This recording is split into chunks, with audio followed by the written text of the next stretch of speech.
Hello, I'm Christopher Hellman with National Priorities Project, and the topic of today's budget brief is cost of war.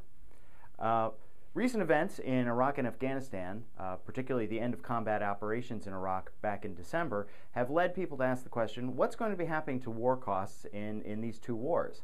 Well, to date, we've spent almost $1.4 trillion in the wars in Iraq and Afghanistan, going back to the year 2001.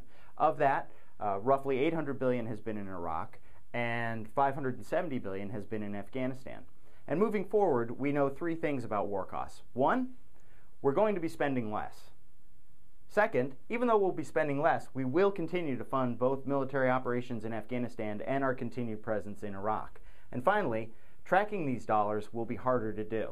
This is because while we have traditionally funded the wars primarily through the Department of Defense, we will increasingly fund our presence in these countries, particularly in Iraq, through other areas of funding, and we'll get back to that.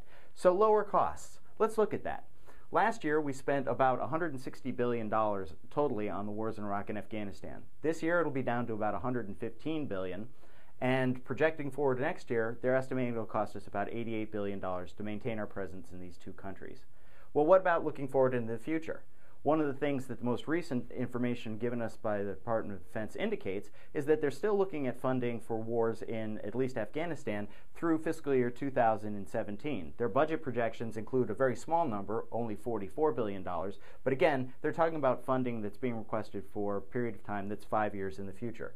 And finally, one of the things that we've seen is an increasing reliance on other areas of the federal budget to provide support, financial support for our presence in these countries. Increasingly, this is falling to the Department of State, who will continue to provide services in Iraq in particular, but also in Afghanistan as we move forward in the coming years. Rest assured, however, that MPP will continue to analyze the costs of Iraq and Afghanistan, and our counters will continue to turn as long as U.S. taxpayers are asked to support these wars.